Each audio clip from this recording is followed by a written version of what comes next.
The Honorable Prime Minister, my colleagues, the Ministers of State, distinguished officials, dignitaries, officers of the state governments, ladies and gentlemen. We are passing through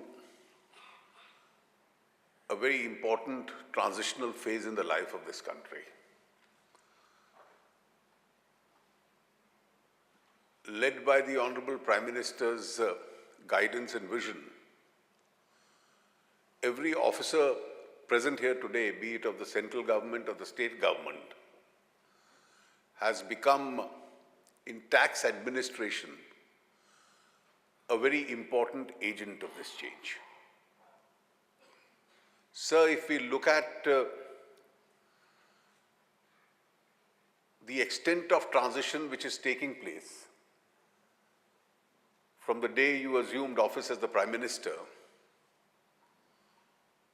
and the direction into which we are moving, there is a sea change which has taken place. In the field of taxation, if we look at the situation prior to that date, when you assumed office, what were the signs of the status quo that existed?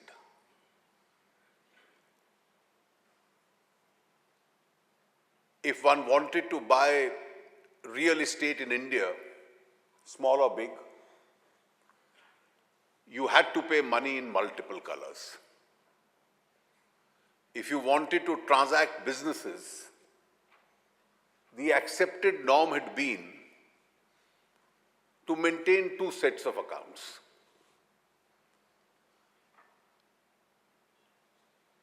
Electioneering, political funding, essentially knew only one color. And it was, as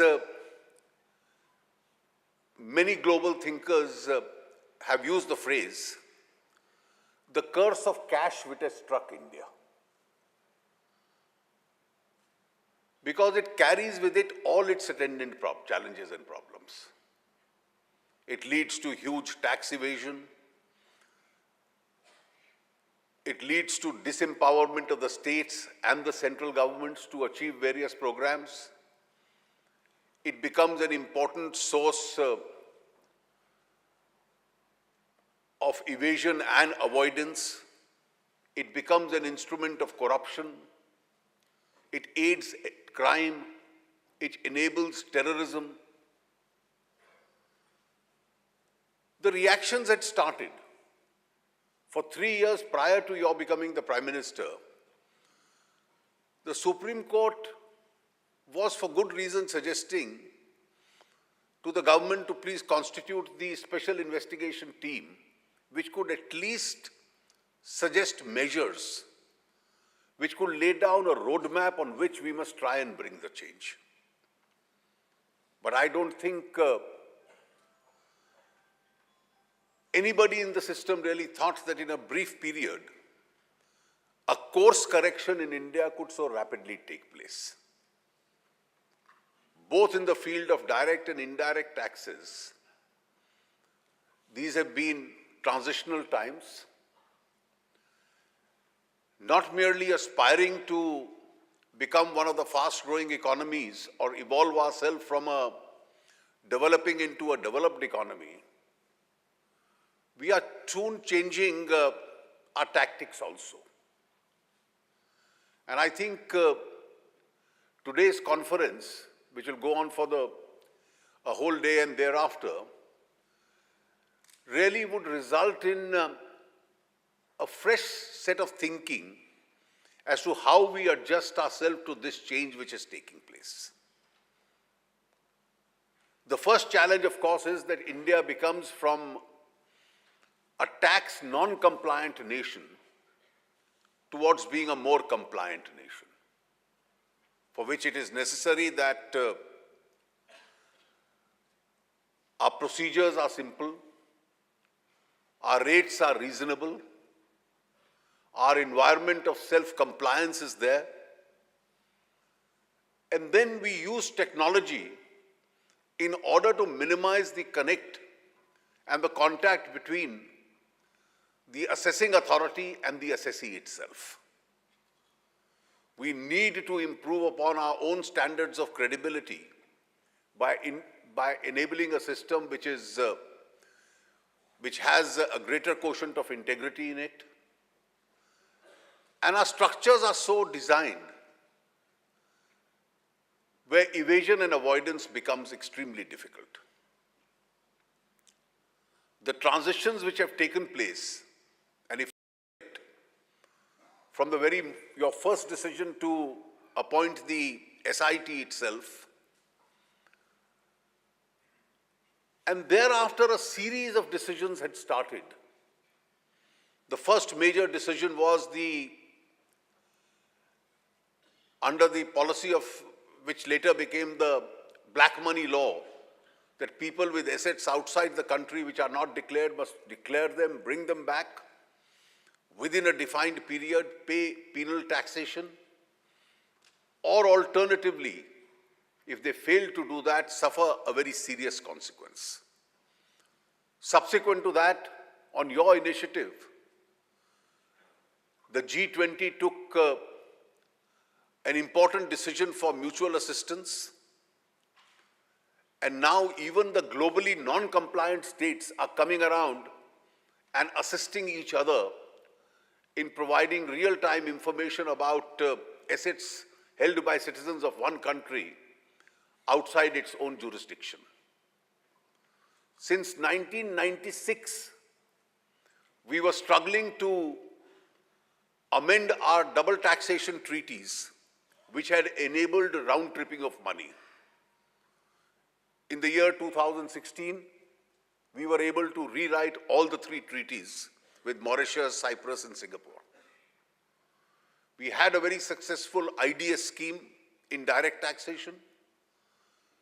We had several important changes in direct taxation which discouraged the use of cash itself. And we found India and Indians becoming more and more ready to accept these changes itself. And then came your monumental decision on the 8th of November to convert India into a less cash society itself. And the consequence of that decision was that India's tax base started expanding. A movement towards digitization has started, and therefore, compliances in India, which were relatively at low level, have significantly started improving thereafter. Nobody really thought that the GST rollout itself would be so smooth. We were being cautioned about the various glitches which would take place either in the states or the center. But we are glad today that as we stand here a few weeks after the launch, it's been an extremely smooth launch, and the officers of the central and the state governments dealing with this particular area deserve to be very highly complimented for this achievement itself. Nobody really thought that in the first month itself, the red lines would be crossed and the targets would be more than achieved itself. And that has started happening. I do believe, sir, that the combined effect of 2 monumental decisions that you spearheaded between demonetization and the GST in the long run will not only change the way India and Indians spend and the way we live, it will also give, in the medium and the long term, a great boost as far as Indian economy is concerned. How do we move from here? How do we further simplify our procedures? How do we reduce the compliance burdens itself? I think this is the future roadmap that we had ahead of us while these changes are being brought out. And I'm sure in the course of this conference, where officers of all the departments dealing with revenue of the central government and some of the state governments are all here. We would be able to make major advances. I once again, sir, thank you very much for being here to guide all our officials, and more thanks to you for having encouraged us and enabled all the officials present here, to have given them a direction as to in which way India and Indians need to move now. Thank you.